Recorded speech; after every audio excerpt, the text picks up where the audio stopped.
Hello, I'm Doug and this is the Taste and Sensibility channel, and today we're at Mild Melty Cheeses number 30, where we're looking at lamb chopper, a pasteurized sheep's milk cheese from Cypress Grove in California. And I didn't have to go to a cheese shop to get this, but they gave it to me when I asked for a certain set of things, so I wound up buying two. So I'll just give the extra to my over-cheesed friends and relatives. But let's open this up. So, wow, that's good looking. So Cypress Grove has a creamery, hasn't not really come up in this series very much. I don't remember doing it. But it was all over the place in the Mozzarella Gateway, fresh cheeses, and in Breeze. Because there's so many goat cheese and sheep's cheese versions. And Cypress Grove does all those things, I think. I'm just taking off all the wax. Oh, this has a great picture. Yeah, I took a picture of the whole wheel because it's got this kind of California hippie psychedelic thing on it. I don't remember, but I'll show it. It'll be on the screen. So I don't really care which side I look at. I think the guy gave me a little shave of it from this piece to give me a taste, and I liked it. So lamb chopper is not specifically listed in Liz Thorpe's book, The Book of Cheese, but she does, in the Havarti Gateway chapter, she does mention young sheep Gouda as a good thing to look for. And she mentions Euphoria as a brand. And a good goat Gouda is going to come from the Netherlands. It's going to be Dutch if it's imported. And I think Euphoria is that imported one, but this one is from a California creamery that's known for some wacky stuff, or wacky marketing at least. And I'm not sure it's in a gouda-style, but it's only 3 to 6 months old. What did I say here in my notes? Wow, lamb chopper is Dutch. It's produced in the Netherlands and sold under the Cypress Grove Chev label, made from pasteurized sheep's milk. It's not aged for 3 to 6 months to produce a paste that's deep buttery in color, yep, and with a smooth, firm texture.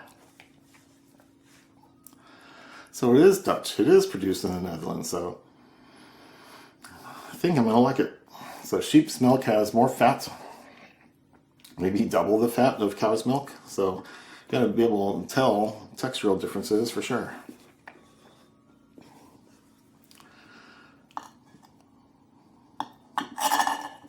So I'm going to get a few pieces going here.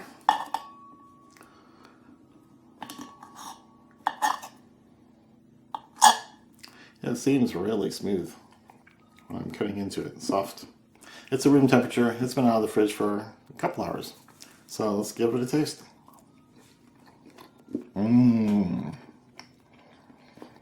Soft, pasty, buttery. Oh man, yeah. Great flavor, good amount of salt in it, buttery, and just a little edge of interest from the rind area where the flavors are a little stronger.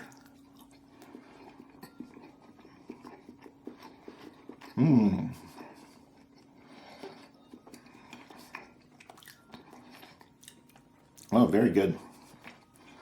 It is tiniest bit crumbly, but mostly smooth, buttery, nice young firm texture.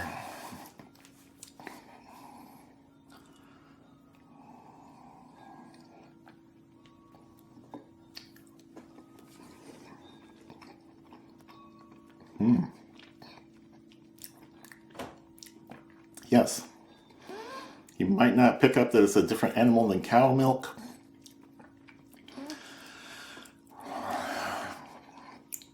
But you sure get extra fat.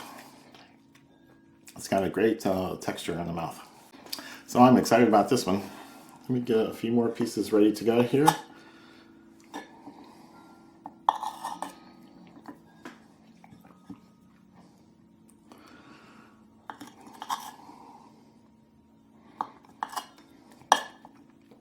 And then at the end I'll do a mac and cheese with it. Okay, there's some good pieces for our tastings. Because first I'll just put it on a flatbread. I'll get a nice little piece.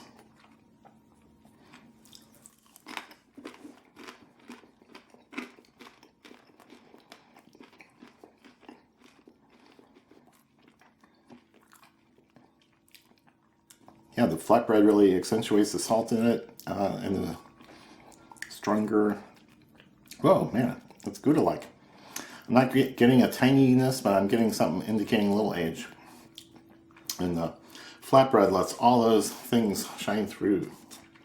Let me try a little bigger piece here.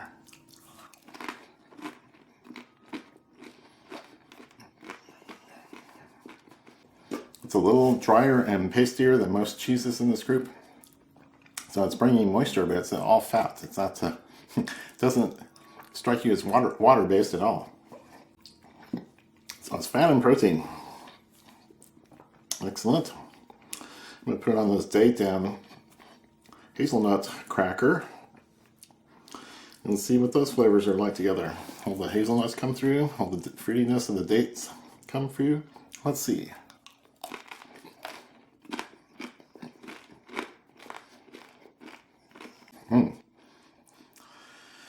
Yes, it was a little bit nutty from the hazelnuts, which is a nut we haven't really played around with much except in that cracker. The dates are a little concentrated fruitiness, and that was there.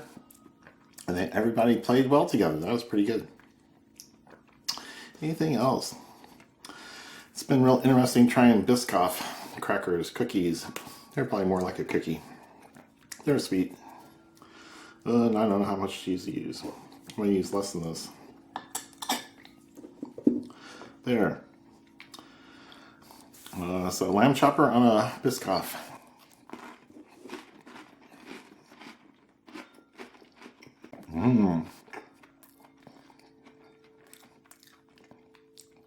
Flavors in the Biscoff work with every cheese I've tried with it. It's just so interesting. Dark, cinnamony, graham cracker-like. A little sweetness. And that goes so well. Okay, so this cheese is working well with everything. So now I'm going to try pairing some things over here. I'm going to try a little piece of ham. Don't know how that could fail to work.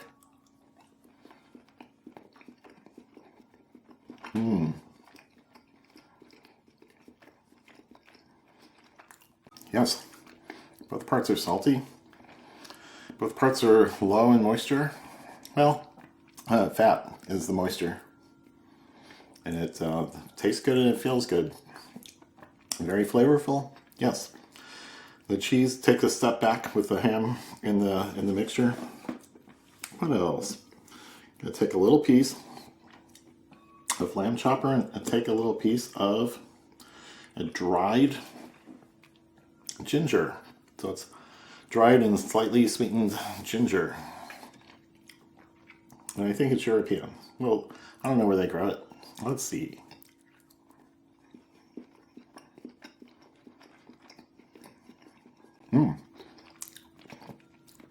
Very interesting flavor note in with the cheese. Couldn't quite identify it as ginger, but there was a spiciness, a raspiness, a fruitiness, a rootiness. It was just so interesting, but I couldn't quite spot the ginger as ginger. And this is strong stuff if you eat it by itself. So that was really interesting. Okay, next thing. I'm going to try a good sized piece and put on a piece of fresh mango. If I can pick up the mango, which is always hard to do. Once it's cut, it's pretty slimy stuff. Slippery stuff, not slimy. Slippery. There we go. Mango and lamb chopper.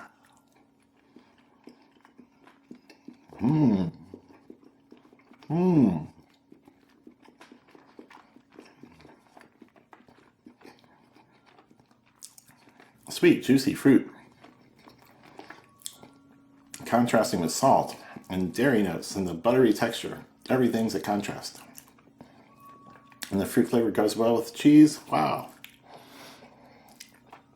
Very contrasty. That was good. So this cheese is not over animal-y. It's just got this tiniest hint of sheep milk character and all the extra fat. So that's working well. I'm going to take a small piece and take the mild end, I think, yeah, the mild end of a New Mexico chili that I roasted on the grill, and then let it cool down, peeled it, and sliced it up into bits. So this is the mild end. It's not so spicy.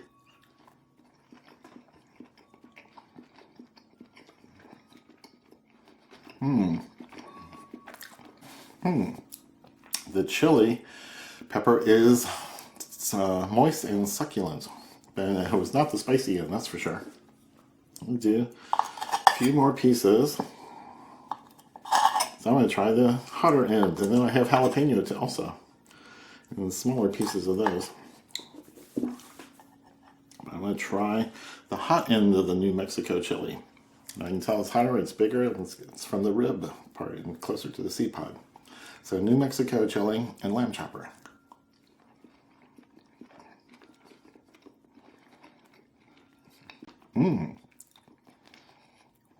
Yeah, it's like a pepper jack. It's like a pepper sheep, a pepper lamb. And that was definitely warmer, yes. As long as I got the stuff in my mouth, may as well go for the jalapeno too. So a modest piece of cheese. I will try to get a modest piece of the chili, but it's going to be hotter than the New Mexico was. So there's a little bit of roasted jalapeno that's been peeled, plenty of rib for heat, and some lamb chopper.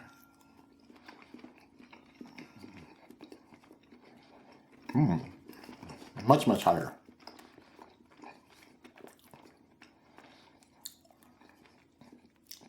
But the cheese is neutralizing the capsaicin somewhat. With all the fat that's in it, it's carrying away that. It's protecting your mouth from so much exposure. So it's an interesting flavor. The heat was way more intense than the New Mexico.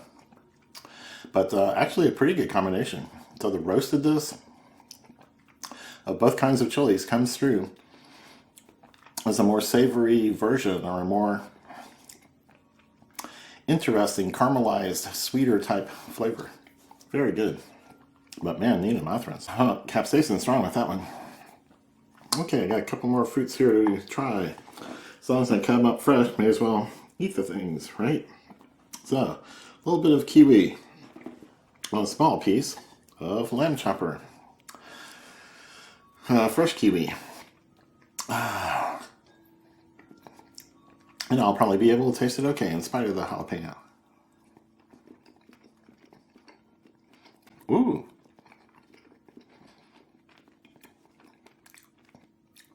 The tartness and juiciness of the kiwi really pop out. And they go so well with that cheese. Yeah, savory notes in the cheese. And creaminess, buttery texture.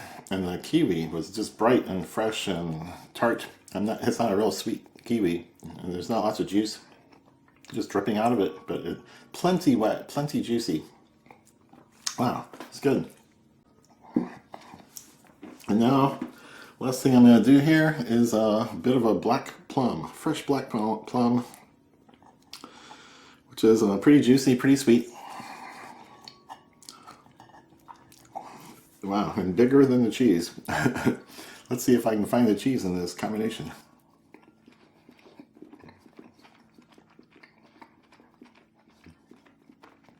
Super plummy, super juicy. And the usual thing, the nice bright fruit flavors and juiciness contrasting with the salty, concentrated dairy, butter notes, saltiness, and the hint of savory things in the cheese.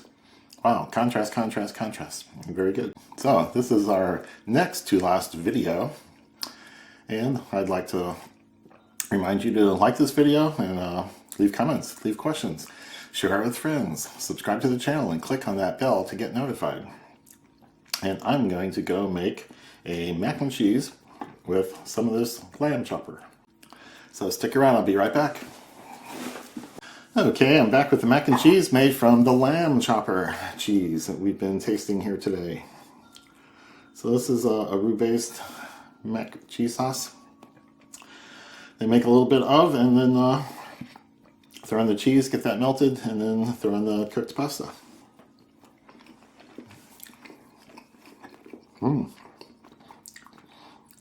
It's a good mac and cheese with something extra.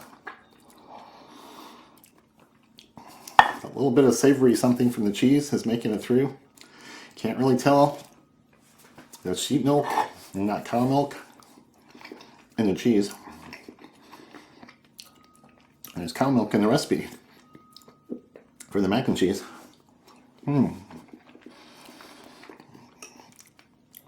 Really nice al dente pasta. And the sauce is stiffening up quickly, so it's not real creamy. I should have had more liquid, more milk, less flour, I'm not sure. Maybe less cheese. I'm still zooming in on the right ratios of this stuff for different cheeses. This is creamy, lush, fat. Tasty, enough salt. If the pasta is salted and the cheese is salted, that's enough. So, yeah, this is pretty good. It's working out. Most people would like it. There's nothing offensive about it. You can't tell. It's a more odd. I can't really tell it's a sheep milk cheese from the flavor.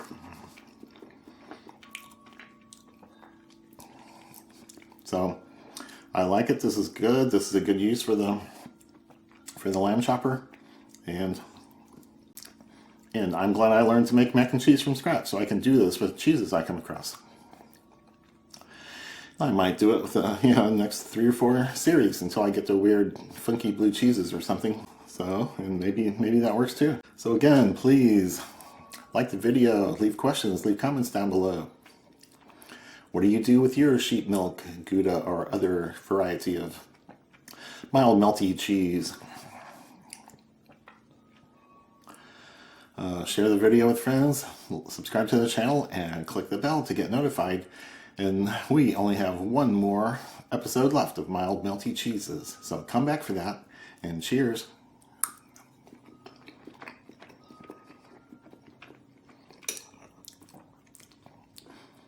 So come back for that, and cheers.